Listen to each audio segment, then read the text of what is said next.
¿Cómo están? Buenas noches a todos.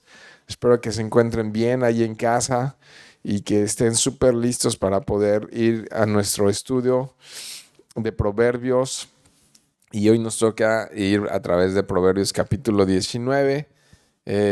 Pues vamos a orar y vamos a pedirle al Señor que nos vuelva a recordar estos temas tan necesarios y tan importantes para la vida, ¿va? Entonces cierren sus ojos ahí en casa o donde sea que estén y vamos a pedir, Señor, queremos tener la mejor actitud para escuchar y recibir tu palabra, Dios. Tenemos este privilegio y esta oportunidad y esta bendición de exponernos, Señor, a lo que lava el corazón, transforma el alma, fortalece nuestras vidas y las prepara para la batalla de cada día, Señor. Entonces, Dios, Padre nuestro, te rogamos, Dios, que tu palabra, Señor, encuentre ese lugar en nuestros corazones y la traspase, Señor, y le recuerde y nos haga sabios y nos haga aún maestros para enseñar a otros acerca de tus verdades y comunicar la esperanza que hay en Cristo Jesús, Señor nuestro. Amén. Amén. Bien, mis queridos amigos, entonces estamos en Proverbios 19 y solamente quisiera recordar o de puntualizar a manera de cómo mirar cada uno de estos refranes, de estos dichos, de estos proverbios, cómo considerar cada una de estas palabras de sabiduría para nosotros. La manera en la que las leamos puede cambiar el poder incorporar o integrar estos conceptos y estos principios divinos a nuestra vida. Y me gusta usar esta palabra de principios divinos porque de eso se trata finalmente. Si nosotros simplemente los tomamos como cualquier refrán popular, difícilmente va a tener efecto en nuestras vidas. Pero si tenemos la actitud correcta al venir y mirar estos refranes y darnos cuenta que es consejo de Dios, que es palabra de Dios en nuestras vidas, deberíamos de atenderlo inclusive con solemnidad, con seriedad, y con seriedad no me refiero a que tengamos tú y yo allí cara de palo, ¿no? Y estemos así como todos tiesos y duros, sino con solemnidad en el corazón y con una actitud así, wow, Señor, tú me estás hablando. Y puede ser que de los 29 versos que trae capítulo 19 te hable uno o dos versos, pero la esperanza es que esos versos sepas que Dios te habló y te ancles a ellos y te aferres a ellos y digas, Señor, tú me hablaste en esta circunstancia en la que estoy cruzando, en este momento, en este tema. Entonces, Señor, ayúdame entonces por medio de tu Santo Espíritu, eh, reconociendo esta noche que tu voluntad para mi vida es buena, que tu voluntad para mi vida es perfecta, que tu voluntad para mi vida es agradable, Señor. Pues que estos refranes, estos versos puedan cobrar sentido en mí, ¿no? Entonces es bien importante. Entonces, y lo podemos hacer, mis queridos hermanos, mirando a Cristo, poniendo nuestros ojos en Cristo, como sumo sacerdote, pero también como maestro, como salvador de nuestras vidas y como dador de vida, pero también como maestro. Entonces miremos a Jesús a través de estos proverbios como ese maestro que aún en el presente, en la vida, aunque no hemos alcanzado la vida eterna, eh, aunque la redención no ha sido consumada, aún hasta que estemos delante de su presencia, ya hoy en el presente podamos disfrutar de esa vida abundante que Él nos quiere dar al poner atención a estos proverbios, poner atención y decir, a ver, ¿qué efecto está cobrando en mi vida? Y cómo yo estoy deleitándome, como dice el salmista en su palabra. Bueno, vamos a ver el primer verso, vamos a ver el verso 1. Yo estoy usando Nueva Biblia de las Américas Y también hoy en particular, porque hubo algunos versos aquí que me costaron un poquito entender lo que decía, entonces creo que me trae mucha claridad la nueva traducción viviente, la NTV. También me trae muy buena traducción porque es una, como ya se los he dicho, es una traducción frase por frase, no palabra por palabra, y entonces tiene una mayor claridad en castellano, ¿no? Ok, entonces el verso 1 me dice, mejor es el pobre que anda en integridad que el de labios perversos y necio, ¿no? Wow. eh, Está haciendo una comparación súper importante aquí en aquel que quizá no vive en abundancia de riqueza, de recursos, eh, confiado en sus bienes materiales, pero que su corazón es íntegro, que su corazón es honesto, que su corazón es justo, que su corazón es verdadero. Sabes, ya estamos en el capítulo 19 y hemos visto que el tema central de todo el Proverbios 19, perdón, todo el libro de Proverbios, el tema es la sabiduría. Sabiduría, adquiere sabiduría y adquiere conocimiento y lo vamos a recordar. Hace rato con el pastor Manuel estábamos recordando estos pasajes de Pablo que dice, bueno, yo no tengo problema en volvérselos a recordar, ¿no? Y nuestro Dios tampoco tiene problema en volvernos una y otra vez a recordar estos mismos temas.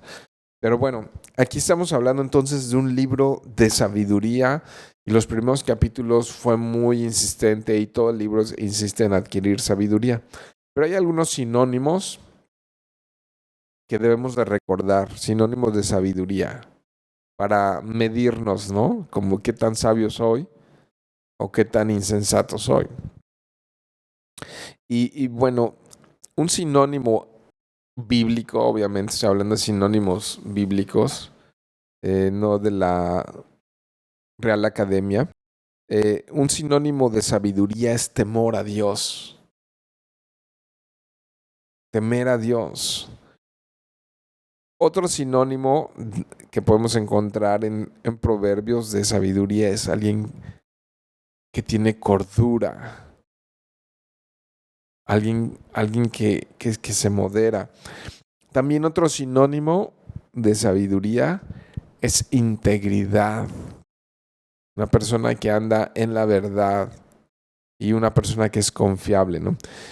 Otro sinónimo de sabiduría es alguien que tiene conocimiento. Entonces, sinónimo de sabiduría ciertamente es conocimiento, alguien que ha crecido en alguna disciplina, ¿no? Y que conoce lo que hace. Es una persona sabia. Una persona también, otro sinónimo de sabiduría es obediencia. Y vas a ver lo importante, más allá lo vamos a ver al irnos introduciendo a este capítulo. Pero bien importante, una persona sabia es una persona obediente. Una persona sabia también, otro sinónimo es bondadosa. Es buena, busca el bien a los demás. Otro sinónimo de sabiduría es humildad. Una persona que no se ve ni se pone por encima de los demás, ¿no? Una persona sabia o la sabiduría también la podemos comparar con la justicia. Es una persona justa en sus juicios, ¿no? En sus valores. Una persona sabia también es una persona generosa, una persona que da. Una persona sabia también es una persona que habla la verdad, que es honesta. Una persona honesta es una persona sabia.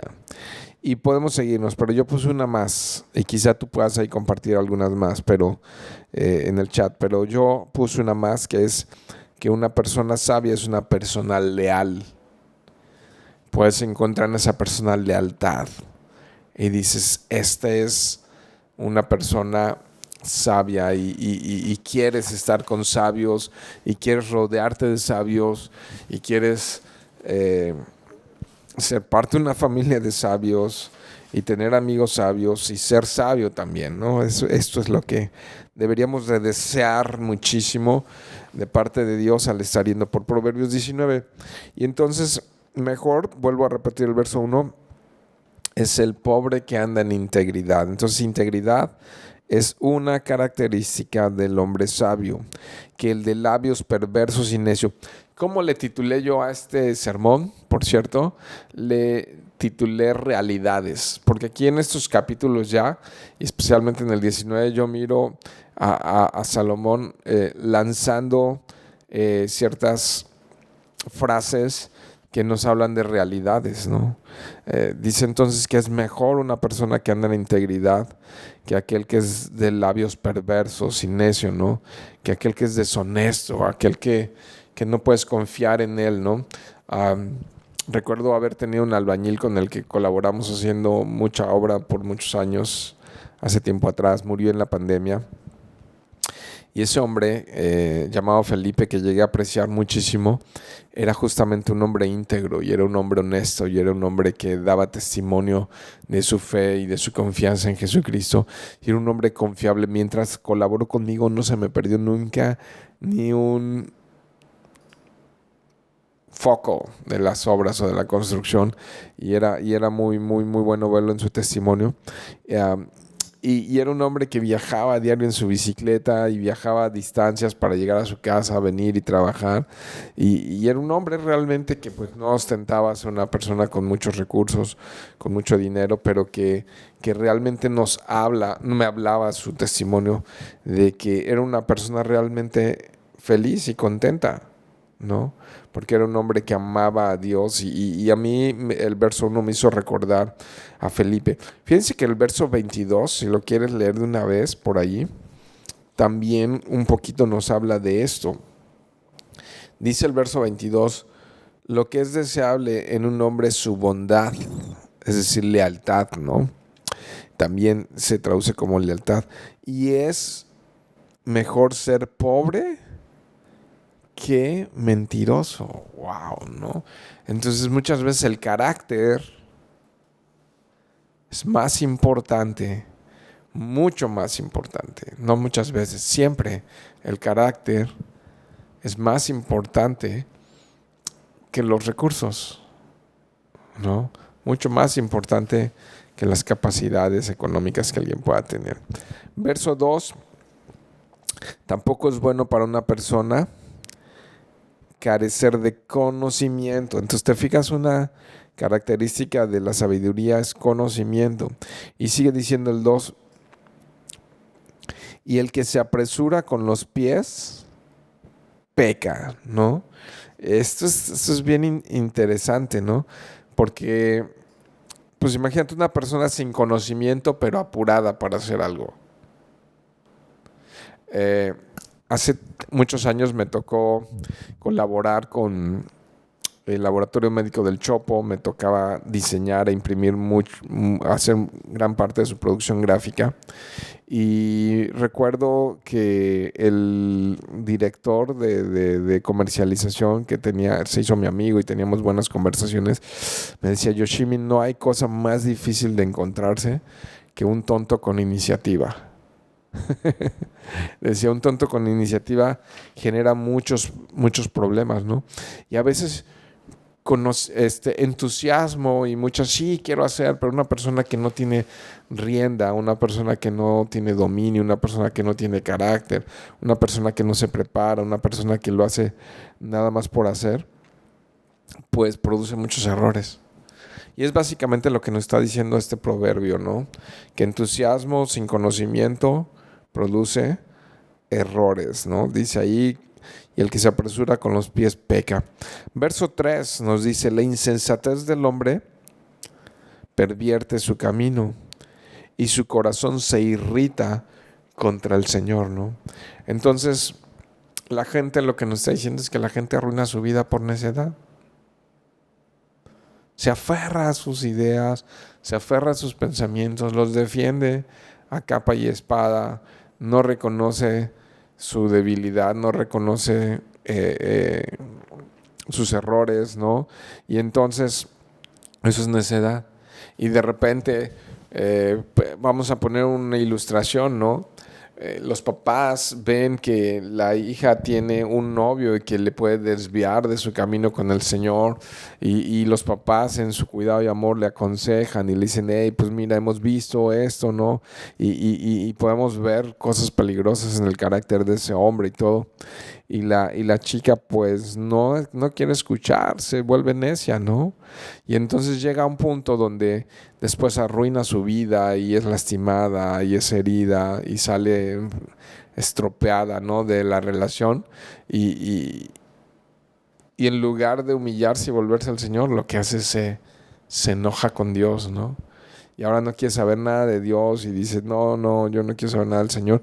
Se enoja con el Señor porque piensa que Él es el responsable. Es que, ¿por qué no lo cambiaste, no? ¿Por qué no y entonces queremos culpar muchas veces a Dios de nuestra insensatez, ¿no? Y nos podemos molestar demasiado con el Señor cuando es nuestra responsabilidad, ¿no? Las decisiones que hemos tomado. Bien, el verso 4 me dice, la riqueza añade muchos amigos, pero el pobre es separado de su amigo, ¿no? Y de eso nos va a hablar más por ahí el verso 7 y el verso 15, ¿no? Y el verso 15 más o menos de esto nos va a hablar. Pero como te dije, pues son frases que yo le he llamado a este capítulo realidades, ¿no? Porque ciertamente la riqueza añade muchos amigos, pero el pobre es separado de su amigo, ¿no? Aleja, ¿no? Y bueno, hay que leerlo también, es importante en esta cultura en la que en la que se escribió este libro, en la época de los hebreos, ¿no? Y que realmente los hebreos tenían este concepto, los judíos hasta la fecha tienen esta idea que se extraída obviamente de la ley de Moisés, que ellos dicen, si prosperamos, es que Dios nos ha bendecido. Pero si no prosperamos, entonces tenemos la maldición de Dios sobre nuestras vidas, ¿no? Hablando en las cosas materiales. Y entonces obviamente que alguien que no prosperaba económicamente, inmediatamente lo asociabas a una persona que estaba caminando lejana a Dios, ¿no? Que estaba desobediente a Dios. Y en esto hay sabiduría, porque muchas veces la pobreza está asociada a diferentes aspectos, obviamente políticos, obviamente de la familia que venimos, de diferentes aspectos. Pero uno de ellos, la pobreza, sí puede en ocasiones estar asociada al pecado. De hecho, solamente por observar, sé que esto es salirme mucho de contexto, pero solamente por observar, en ocasiones podemos mirar que los países más pobres son los más idólatras y los que viven en mayor abominación. Los países más pobres, ¿no? Los que se han alejado de Dios. Pero no es un concepto literal lo que estoy diciendo, no podemos siempre asociarlo así. Pero lo que sí nos dice el proverbio, y que tenemos que regresar y verlo, es que a los que tienen riqueza también les es fácil tener amigos, pero pues ya sabes qué clase de amigos, ¿no? Muchas veces. Verso 5. El testigo falso no quedará sin castigo, y el que cuenta mentiras no escapará. ¡Wow! ¡Qué interesante! Porque básicamente un testigo falso nos está hablando de un mentiroso. Alguien que miente en contra de su prójimo. Alguien que atestigua de una manera falsa y mentirosa. Y nos dice aquí la Escritura que va a haber castigo para el que miente, ¿no? Y luego dice la segunda parte del proverbio, y el que cuenta mentiras no escapará. Dice, no tienen que leerlo, pero dice Romanos 12:19, mía. Voy a buscarlo rápido.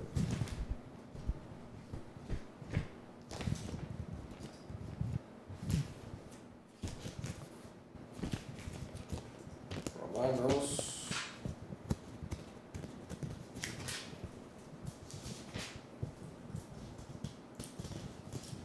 Lo tienes tú en pantalla, ¿no? Romanos 12:19. Dice: Amados, nunca tomen venganza ustedes mismos, sino den lugar a la ira de Dios, porque escrito está: mía es la venganza, yo pagaré, dice el Señor, ¿no?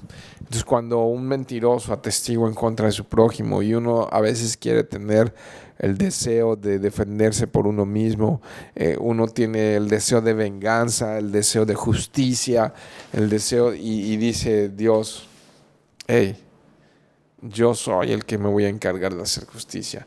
Tú, al momento de querer hacer justicia por tu propia mano, te puedes equivocar muy feo. Y puedes inclusive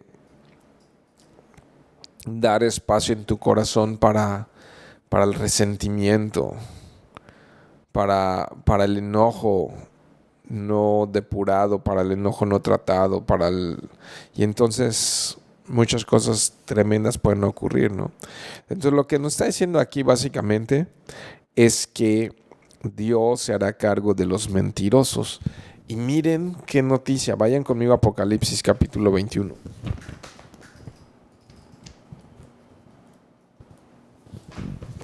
O sea, chécate que el 21 ya es el final casi de la palabra de Dios. Estamos al final de la palabra de Dios. Ya son sentencias finales. Y mira lo que dice en el verso 8, 21:8. Está hablando el cielo nuevo y la nueva tierra. Dice: pero los cobardes, incrédulos, abominables, asesinos, inmorales, hechiceros, idólatras y todos los mentirosos tendrán su herencia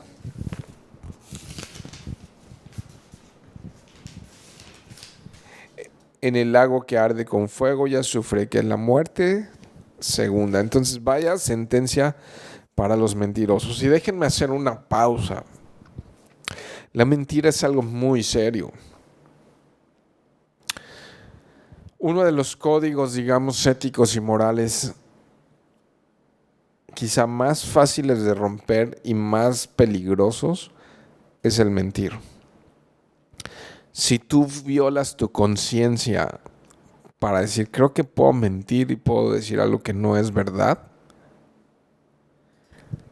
estás rompiendo un muro de protección inmenso. Si tú puedes mentir, puedes ser capaz de cualquier otra cosa.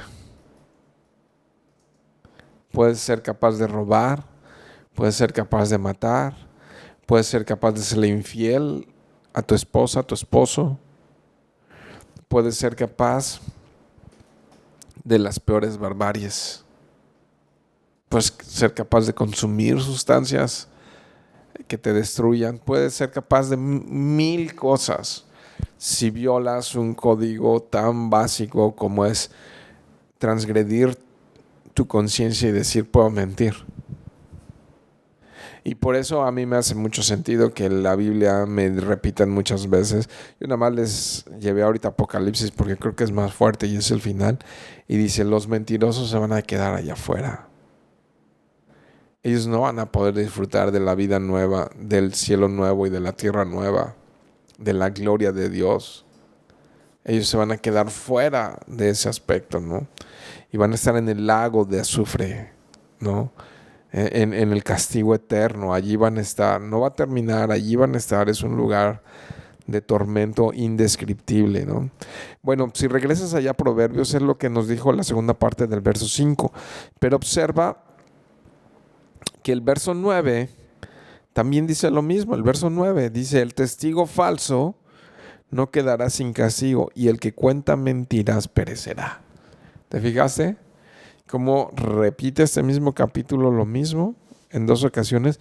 Y si el Señor me está hablando más de una vez, creo que es bien importante considerar esto, ¿no? ser honestos, ser transparentes, ser verdaderos, hablar siempre verdad. Es mejor que cualquier otra cosa. Una mentira te envuelve en más y más y más cosas y te puede llevar a un terreno muy peligroso, muy, muy peligroso, ¿no? No solamente en esta vida, sino en la eterna, ¿no? Ok, vamos al verso 6. Muchos buscan el favor del generoso y todo hombre es amigo del que da, ¿no? Bueno, pues vuelve aquí a repetir algo muy parecido al verso 4, ¿no? Y hace sentido, pues que obviamente una persona que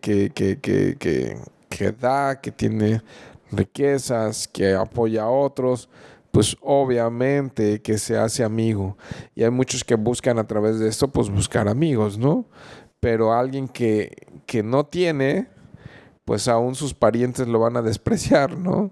Es lo que básicamente nos está diciendo el 7. Todos los hermanos del pobre lo aborrecen.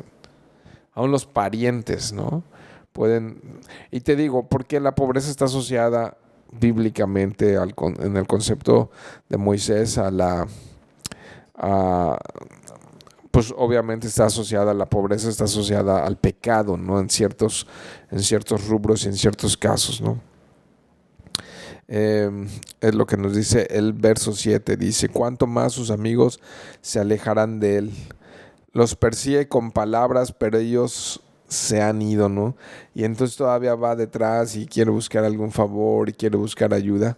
Le ruega a sus amigos y ellos ya no están, ya se fueron, ¿no? Ya lo bloquearon de Facebook, ya no quieren ver sus tweets, ¿no? Ya no quieren ni siquiera nada porque pues realmente pues es una persona quizá con malos hábitos, probablemente, ¿no? No creo que sea un juicio malo así de que porque no tienes, es que es muy fuerte el contraste entre rico y pobre, ¿no? Pero el proverbio lo asocia mucho a las personas que son flojas, que procrastinan, que no son proactivas, que son necias, que son deshonestas, que son mentirosas, ¿no? En ese contexto está la pobreza. En ese contexto, una persona con malos hábitos, una persona con muy malos hábitos. Y entonces en ese contexto es que yo puedo entender ese contraste que hace entre la riqueza y la pobreza. Alguien que no busca la sabiduría, alguien que no tiene temor de Dios, alguien que no vive en integridad, ¿no? Y entonces pues obviamente que todo mundo huye. Verso 8, ¿quién quiere ser amigo de alguien así, no? Verso 8, el que adquiere cordura, me encantó este verso 8, ama su alma. Órale. O sea, chécate eso, ¿no? O sea, es como que amarte a ti mismo. Y te dije que un sinónimo de sabiduría es cordura. Y entonces un sinónimo bíblico de cordura, digo, de sabiduría es cordura, ¿no? Y sí, si tú lo lees en otra versión, por ejemplo en la NTV, dice no es adquirir cordura, sino adquirir sabiduría. Entonces sabiduría es temer a Dios. Y mira, entonces el que teme a Dios se ama a sí mismo. Ama su alma, ¿no? De todo lo que nos han enseñado equivocadamente acerca de amarse a uno mismo. En el sentido más sano, amarse a uno mismo es temer a Dios. Es temer a Dios. Y aquí voy a empezar a calentar el motor para hablar un poco que el temer a Dios está directamente asociado con la obediencia.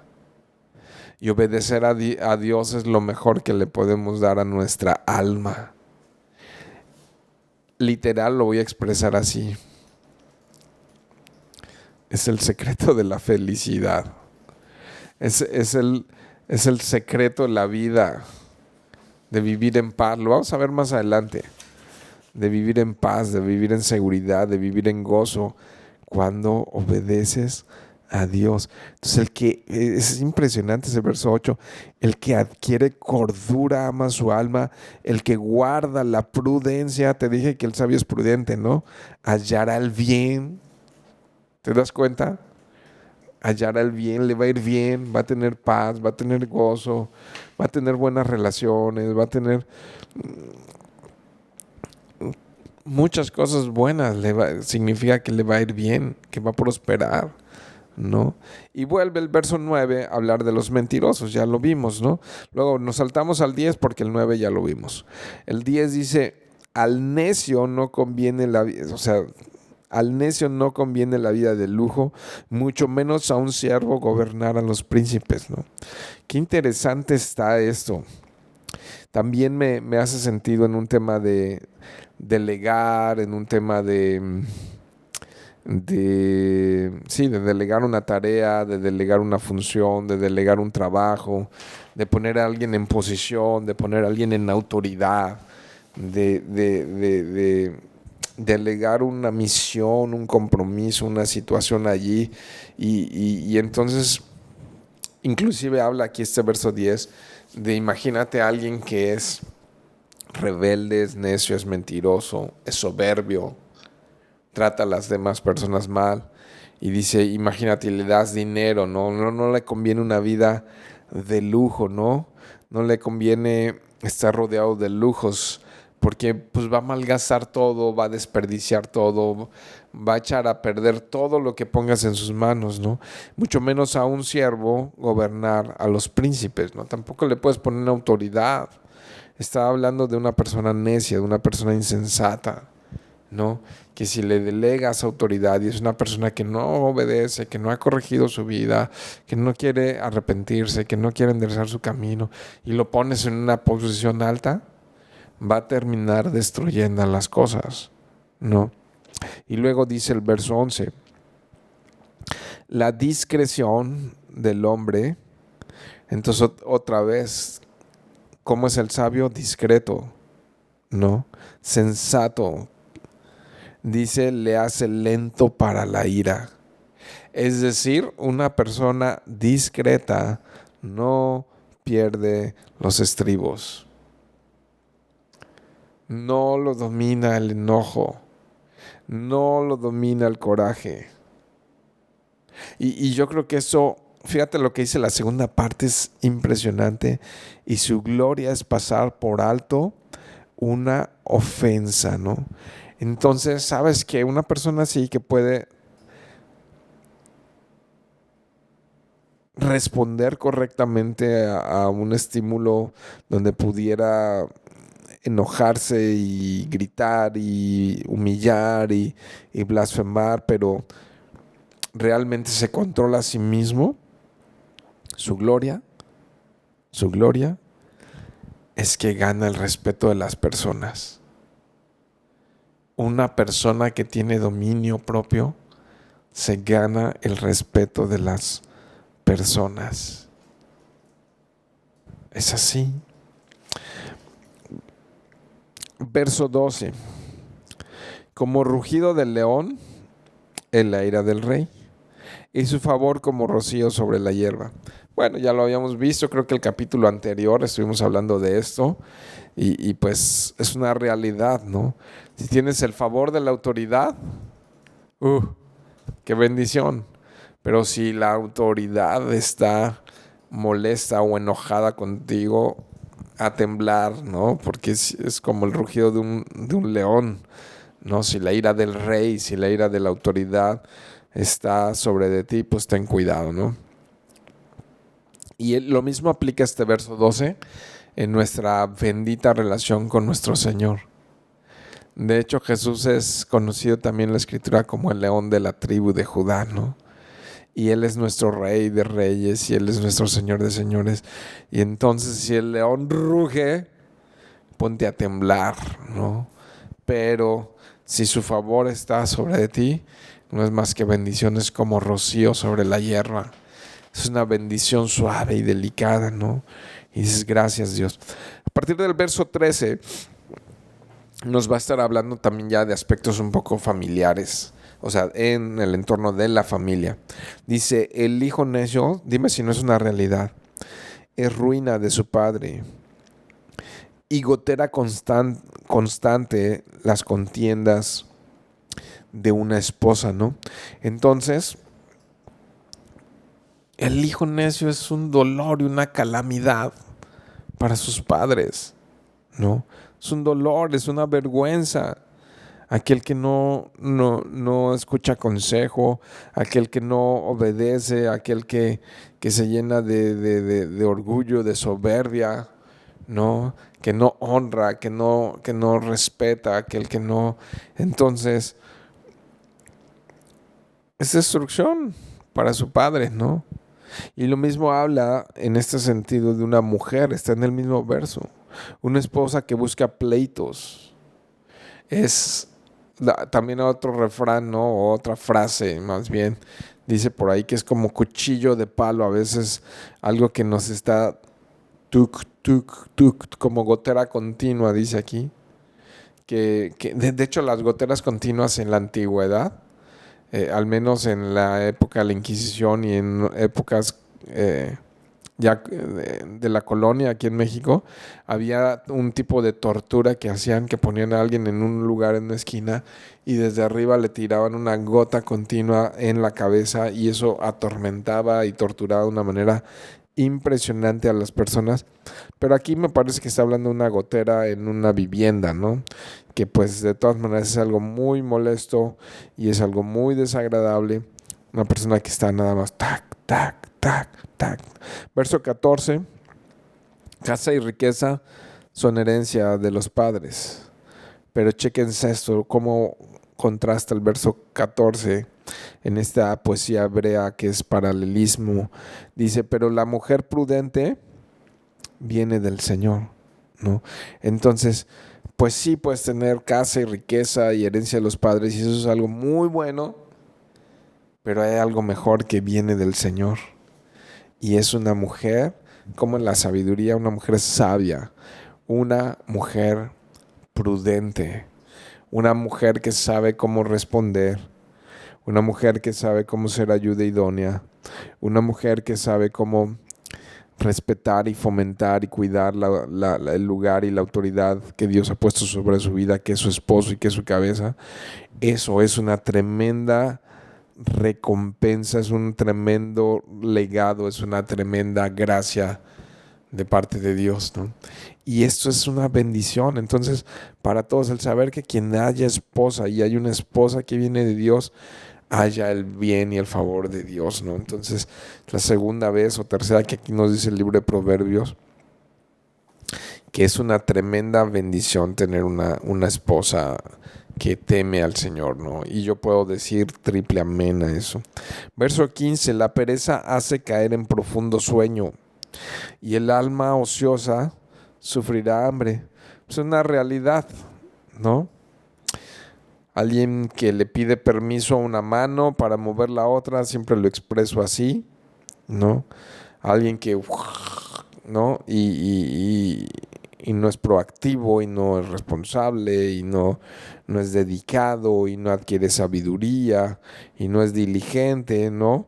Al final, pues va a caer en hambre, ¿no? En necesidad, en calamidad, ¿no? Entonces nunca, los flojos están siempre soñando y nunca alcanzan nada, ¿no? Y es nuevamente este verso 15 nos debe de hacer pensar si hay algo en lo que estemos procrastinando y que al final un recurso que se pierde y que no es renovable, no se puede renovar, es el tiempo. Y puedan avanzar los días y los meses y los años y de repente están en los 40, 50 y de repente si voltean a ver hacia atrás y hacia adelante y hacia los lados, dices, he desperdiciado mi vida. Y hoy más que nunca yo creo que podemos llegar a tener una generación de adultos y de jóvenes más distraída que nunca en la vida, ¿no? Entumidos en la pereza. El que guarda, y aquí el verso 16, fíjense, el verso 16 explotó en mi cabeza, ¿no? Dice, el que guarda el mandamiento guarda su alma. ¿Te acuerdas lo que leímos más atrás en el 8? Que el que adquiere cordura ama su alma. Y mira cómo proteger tu alma. Dice, el que guarda el mandamiento guarda su alma, pero el que desprecia sus caminos morirá. ¡Wow! Se lee bien fácil, pero deberíamos de ponerle mucha atención. Básicamente me está hablando aquí, este verso me está hablando del secreto de la vida. ¿Cuál es el secreto de la vida, mis queridos hermanos? La obediencia. El secreto de la vida es la obediencia a los mandamientos de Dios. El obedecer a Dios te da gozo, te da paz, te hace próspero, te va bien, proteges tu corazón y proteges tu alma, proteges tu corazón. Cuando el Señor te ha hablado y te ha dicho, hey, esto no, y tú dices, sí, Señor, y no juegas. Simplemente renuncias a eso que puede ser pecaminoso en tu vida, ¿no? El que desprecia eso morirá. ¿Qué sentencia? Y ya vimos en Apocalipsis lo que nos dice, ¿no? Y es tremendo, mis queridos hermanos, porque si yo dijera, a ver, no sé, quiero dejar de hacer esto. La obediencia es obediencia, es inmediatamente dejo de hacerlo. Y no le doy concesión en mi mente y en mi corazón. No me vuelvo indulgente, no me vuelvo autoindulgente, no me vuelvo permisivo, porque entonces me voy a quedar atascado en el lodo. Te vas a quedar atascado en el lodo, ¿no? Entonces es un verso muy rico, ese verso 16, ¿eh? El 17 me dice esto. Imagínate esto. Bill 17, si no está también, wow. Dice, el que se apiada del pobre, presta al Señor. Wow. O sea, Señor, te voy a hacer un préstamo. O sea, imagínate que tengo yo que andarle haciendo un préstamo al Señor. Y dice la segunda parte. Y el que lo y él lo recompensará por su buena obra, ¿no? Entonces, fíjate, el Señor dice, yo, como el buen samaritano, ¿no? Y aún voy a regresar y te voy a dar más, ¿no? Es impresionante lo que dice este verso 17. Si ayudas al pobre, el Señor te lo va a pagar y Él te va a prosperar en lo que hagas. Es impresionante. Vayan conmigo a Mateo capítulo 25. Esto es Jesús hablándonos. No nos podemos perder de apuntar hacia este final del capítulo 25. Si estás ahí en el verso 31, pon mucha atención, voy a leer algunos versos ahí. Dice, pero cuando el Hijo del Hombre venga en su gloria y todos los ángeles con él, entonces él se sentará en el trono de su gloria y serán reunidas delante de él todas las naciones y separará unos de otros como el pastor separa las ovejas de los cabritos y pondrá las ovejas a su derecha y a los cabritos a la izquierda. Entonces el rey dirá a los de su derecha, vengan. Imagínate escuchar eso. Benditos de mi Padre. Wow. Hereden el reino preparado para ustedes desde la fundación del mundo. Wow. ¿No? Porque tuve hambre y ustedes me dieron de comer. Tuve sed y me dieron de beber. Fui extranjero y me recibieron. Estaba desnudo y me vistieron, enfermo y me visitaron, en la cárcel y vinieron a mí. Entonces los justos responderán diciendo: Señor, ¿cuándo te vimos hambriento? ¿Cuándo te dimos de comer o sediento y te dimos de beber? ¿Y cuándo te vimos como extranjero y te recibimos, o desnudo y te vestimos? ¿Cuándo te vimos enfermo o en la cárcel y vinimos a ti? El rey responderá: en verdad les digo que cuanto lo hicieron a uno de estos hermanos míos, aun a los más pequeños, a mí me lo hicieron. A partir del verso 41 en adelante hace un contraste y dice lo contrario, ¿no? Dice, vengan los de la izquierda y apártense de mí, malditos al fuego eterno, preparado para ustedes el diablo y sus ángeles, ¿no? Y entonces fíjate lo que está diciéndonos aquí el verso 17, ¿no? Si ayudas al que no tiene, Dios te lo va a pagar. y dice en la Nueva Biblia de las Américas: se lo estás prestando al Señor, es como si se lo hicieras a Él mismo. Qué hermosos capítulos y qué hermosos versos, ¿no? Entonces, oportunidades siempre hay. Nunca vamos a decir que tenemos suficiente. Siempre nosotros mismos tenemos necesidad, ¿no? Estaba leyendo estadísticas de pobreza y particularmente en nuestro país es alarmante. En nuestro país habla de que traemos una pobreza mayor al 40%, por ahí del 43%, y al parecer en algunos portales podemos encontrar información que en los últimos años ligeramente ha crecido y ha aumentado la pobreza, ¿no?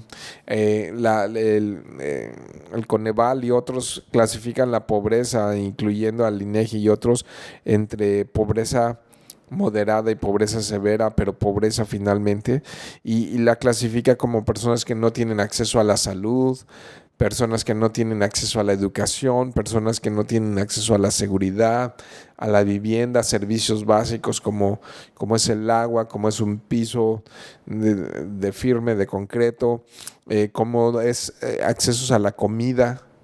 Y fíjate que entre esos me encontré con que más del 8% no tiene ni siquiera qué comer. Ya olvídate de salud y de seguridad, de vivienda y de escuela.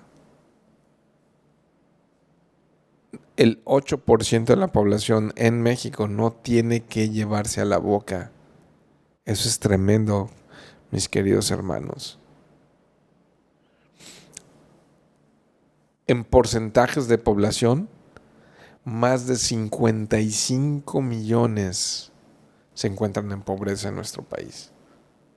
Entonces, oportunidades, y yo sé, es fuerte clasificar, ¿no? Y decir quién es pobre y quién no es pobre, pero si tú has tenido acceso a la educación, si tú has tenido acceso a la salud, aunque sea el doctor Simi, si tienes acceso en tu ciudad, en tu población, si ves pasar patrullas, ¿no? Y hay un juez y hay ese tipo de seguridad, si tienes acceso a una vivienda y tienes un techo donde dormir, si tienes servicios básicos como es agua y luz y tienes que comer al menos una vez al día, no estás en esa clasificación de pobreza. Se necesita uno o más de esos rubros para ser clasificado en pobreza. Y entonces, si no hay ni siquiera uno de esos en tu entorno, entonces creo que hay mucho trabajo por hacer.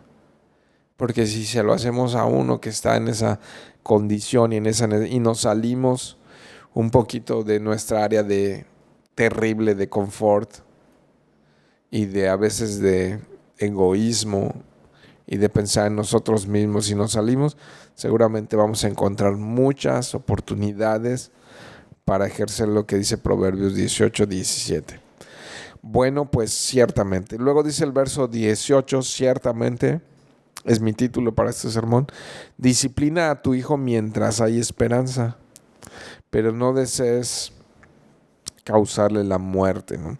Entonces yo dije, ok, a ver de qué me estás hablando, y tratando de entender a qué se refería, me fui a la NTV y dice, disciplina a tus hijos mientras haya esperanza, de lo contrario arruinará sus vidas. También el sabio Salomón en Eclesiastés nos dice que hay tiempo para todo, y especialmente quiero dirigirme a los que tienen hijos más pequeños. Los primeros 5 años de vida son cruciales en la formación de hábitos y de carácter de nuestros hijos. Muy importantes.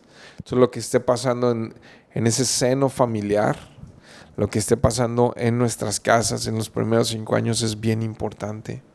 Y la disciplina es necesaria y es bíblica y es para su bien. El no disciplinar a un hijo es llevarlo a la ruina. Es como si lo mataras. Es como matar a un hijo, el no disciplinarlo, ¿no? Y obviamente hablamos de corrección. Hay un procedimiento para disciplinar a un hijo. Lo primero que tienes que hacer es instruirle. Es parte de la disciplina. Si tú no has instruido a tu hijo, no le puedes corregir, ¿no? Y después, si tu hijo, a pesar de la instrucción, decide desobedecer y no hacer caso, y entonces tiene que haber una corrección, es decir, un castigo. Y el castigo a veces a cierta edad es vara. Y todos van a salir los defensores de derechos humanos, ¿no? Pero es a veces necesario la vara para corregir a tu hijo. Y obviamente que tiene su tiempo, tiene su moderación, y no es para crearle una herida física, simplemente es para que aprenda disciplina. No es para lastimar, es para corregir simplemente. Y hay otros tipos de castigos, a veces quitar privilegios, a veces quitar esto o permisos o cosas por el estilo. Pero muy importante en un padre que disciplina es, después de que ha instruido y ha corregido, el tercer punto es la restauración del corazón. Venir, llamarlo a cuentas de nuevo y poderle dar un abrazo y poder orar junto con él y poder tener una conversación. Dejaste que la disciplina hiciera su trabajo en su corazón y después vienes y lo abrazas, ¿verdad? No antes de que la disciplina haya creado los efectos necesarios que debería haber creado la disciplina. Lo dejas que llore y que sufra la consecuencia, y ya después vienes y esa especie de reconciliación del corazón cierra el ciclo de la disciplina. Si no cierras el ciclo de la disciplina en ese apapacho, puedes generar un mal sentimiento en el corazón del hijo, ¿no? Pero es necesario. Obviamente que la forma de aconsejar y de disciplinar a los hijos va cambiando a través de la edad que tengan nuestros hijos, ¿no? Por eso dice sabiamente este verso, dice el verso 18, mientras haya esperanza, ¿no? Mientras haya esperanza, ¿no? Porque ya si lo quieres disciplinar a los 80, pues no, ¿verdad? Dice el verso 19, el hombre de gran ira llevará el castigo, porque si tú lo rescatas tendrás que hacerlo de nuevo. ¿A qué se refiere? Está confusón este verso 19, ¿no? Bueno, ya hablamos de los que pierden los estribos y gritan y ofenden y humillan y no tienen ningún control de sí mismo. Igual tienen que ser disciplinados y tienen que ser corregidos, tienen que sufrir consecuencias, ¿no? Pero si tú los proteges de las consecuencias, vas a tener que batallar una y otra vez porque va a volver a hacerlo de nuevo. Entonces, ¿quieres estar lidiando con eso toda la vida? No lo corrijas. ¿Quieres evitarlo? Pues corrígelo, y a buena edad. Verso 20. Escucha el consejo y acepta la corrección, para que seas sabio el resto de tus días. Bueno, ciertamente, ¿no? ¿Cómo se llama ese sermón? Ciertamente. Verso 20, lo que me está diciendo a mí es Yoshimi, necesitas ser humilde. Necesitamos humildad para escuchar consejo. ¿Cuándo fue la última vez que escuchaste consejo de alguien y lo recibiste y lo apreciaste y no lo debatiste ni te pusiste punky, ¿no? Sino que simplemente dijiste, ok, acepto la corrección, ¿no? Acepto la corrección. Y entonces eso te hace sabio el resto de tus días, ¿no? Una persona madura acepta corrección.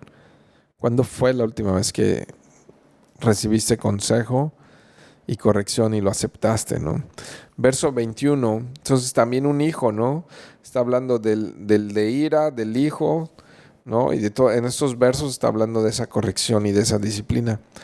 Y luego final 21 me habla a mí mucho de la soberanía de Dios. Dice, muchos son los planes en el corazón del hombre, mas el consejo del Señor permanecerá, ¿no? Y así es la vida. Puedes hacer todos los planes que quieras, pero el propósito del Señor es el que manda y gobierna al final del día, ¿no? Me encanta este verso 22. Dice, lo que es deseable en un hombre es su bondad. ¡Wow! ¿Sabes qué me dicen otras versiones también cómo se traduce bondad? Ojo, que estamos hablando de cómo es una persona sabia, ¿no? Otras versiones me dicen es su lealtad. Alguien confiable. Alguien en el que puedes poner tu vida y tu corazón y no te va a fallar. Eso es lo que es deseable en una persona. En un hombre está hablándonos, ¿no? Y entonces el contraste que hicimos con el verso 1, ¿te acuerdas? Y es mejor ser pobre que mentiroso. Entonces, fíjate que está en el mismo verso, por eso nos habla de lealtad contra mentira. Una persona mentirosa es una persona deshonesta. Es una persona que no puedes confiar. Me encantó ese verso 22 porque lo que es deseable. ¿A poco no? ¿Quién no desea una persona leal? Una persona confiable. Yo me quiero rodear de esas personas y tengo la esperanza en mi vida de ser yo una de ellas, ¿no? Y entonces con esas personas si quieres ir al infinito y más allá. Con esas personas si quieres asociarte. Con esas personas si quieres colaborar. Con esas personas quieres crecer, ¿no? Quieres avanzar, quieres caminar, quieres ir de la mano, quieres ir por la vida con las personas leales, ¿no? Y que las personas puedan ver esa virtud en nuestras vidas, ¿no? Esa virtud. Bueno, 23, verso 23. El temor del Señor conduce a la vida. ¿A dónde? A la vida. Para poder dormir satisfecho sin ser tocado por el mal. ¡Wow! ¡Qué promesa tan tremenda! Ay, vuelve nuevamente a llevarme a esta idea. Esto me habla de obediencia. Y yo te dije hace un momento, hace unos minutos, que el secreto de la vida es la obediencia. El secreto de vivir en paz, de verdad, de la felicidad, de la vida que Dios nos quiere dar, es la obediencia. Vuelve a leer el verso 23 si no me crees. El temor del Señor conduce a la vida para poder dormir satisfecho sin ser tocado por el mal. Seguridad, protección contra cualquier daño. Eso es el mejor seguro que puedes adquirir. El mejor seguro que puedes adquirir es temer a Dios y conducirte obedientemente en la vida. Esto es lo mejor que puede hacer alguien, ¿no?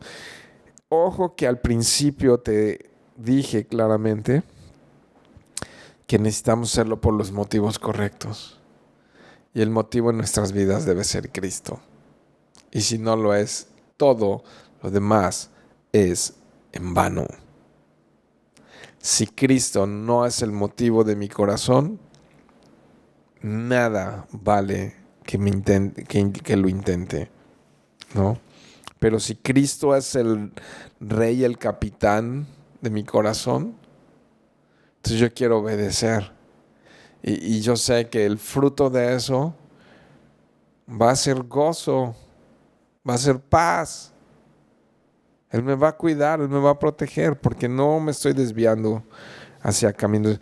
Obviamente, si yo robo, si yo miento, pues imagínate, me conduce a la destrucción, a la ruina y a la muerte. Si yo soy flojo, si yo soy necio, si yo hablo y no cuido lo que hablo, pues mal. Y si yo miento, pues mal. Todo eso conduce a la destrucción. Pero si yo, como hay cordura, hay integridad, hay conocimiento, hay obediencia, hay bondad, hay generosidad, hay verdad, hay humildad, hay justicia, pues voy a dormir tranquilamente. Voy a dormir profundamente. El perezoso, dice el verso 24, ve qué ilustración, mete su mano en el plato y ni aún a su boca la llevará, ¿no? Puede estar el plato bien servido, puede tener no manjar, o como se dice, un gran platillo frente a él. Pero la flojera lo puede llevar a ni siquiera llevarse el bocado a la boca. Ay, no, qué flojera, ¿no? Y, y ay, anda, todo oso perezoso, ¿no? Y le pide permiso a una mano para mover la otra. Ay, qué flojera comer, ¿no? Bueno, eso es lo que dice el verso 24. Yo solamente lo dramaticé. Verso 25. Golpea al insolente y el ingenuo se volverá astuto. Órale. O sea, no es salte a golpear a la gente en la calle, ¿no? Insolente. Esto es uno de los sinónimos del burlador, del escarnecedor. En otras versiones lo vas a encontrar como escarnecedor o como burlador, ¿no? Entonces, si corriges, si castigas al burlón, los ingenuos se van a volver astutos, van a aprender una lección. Cuando hay disciplina en un lugar, entonces, ok, ¿no? Tengo que tener cuidado, si no la próxima vez la disciplina va a ser para mí. Y dice ahí la segunda parte del 25, pero reprende al que tiene inteligencia y ganará en conocimiento, ¿no? Entonces, básicamente, el sabio se vuelve más sabio, ¿no? El sabio se vuelve más sabio. Ok, vamos a ver lo que dice el verso 26. El que asalta, a su padre y echa fuera a su madre, es un hijo que trae vergüenza y desgracia, ¿no? Entonces, ¿cómo se llama este sermón? Ciertamente, ¿no? Entonces, los hijos que abusan, los hijos que maltratan, los hijos que deshonran, los hijos que desobedecen, que ultrajan inclusive, ¿no? A su padre o a su madre, son una verdadera vergüenza. Hace muchos años me tocó ver en el periférico de la Ciudad de México una madre que puso un espectacular, esos espectaculares gigantescos de 12 metros de largo por 8 metros de altura, son unas vallas publicitarias inmensas arriba de los edificios. Creo que ahora ya los están quitando, pero en aquel entonces eran así enormes vallas publicitarias en la ciudad, y era una madre que pagó desde la cárcel, pagó un espectacular para que su hijo, cuando cruzara por esa avenida importante, pudiera leerlo y le decía, que le pedía perdón y le decía que la sacara de la cárcel, ¿no? Y bueno, la noticia era que por cuestiones de herencia, el hijo metió, por quitarle propiedades, el hijo metió a la cárcel a su mamá, imagínate eso, ¿no? Y era una vergüenza pública realmente. Y en muchos sentidos eso pasa con los hijos que deshonran a los padres y además se meten en un lío grande con Dios. Verso 27, cesa, hijo mío, de escuchar la instrucción y te desviarás de las palabras de sabiduría, ¿no? Ciertamente, deja de ser corregible, deja de ser enseñable, deja de estarte alimentando y aprendiendo y adquiriendo conocimiento y sabiduría, y básicamente le estás dando la espalda al conocimiento, a la sabiduría, ¿no? Y ya sabes que la falta de sabiduría lleva a la destrucción y a la ruina. Verso 28 dice, el testigo de perversos se burla de la justicia y su boca de los impíos esparce iniquidad.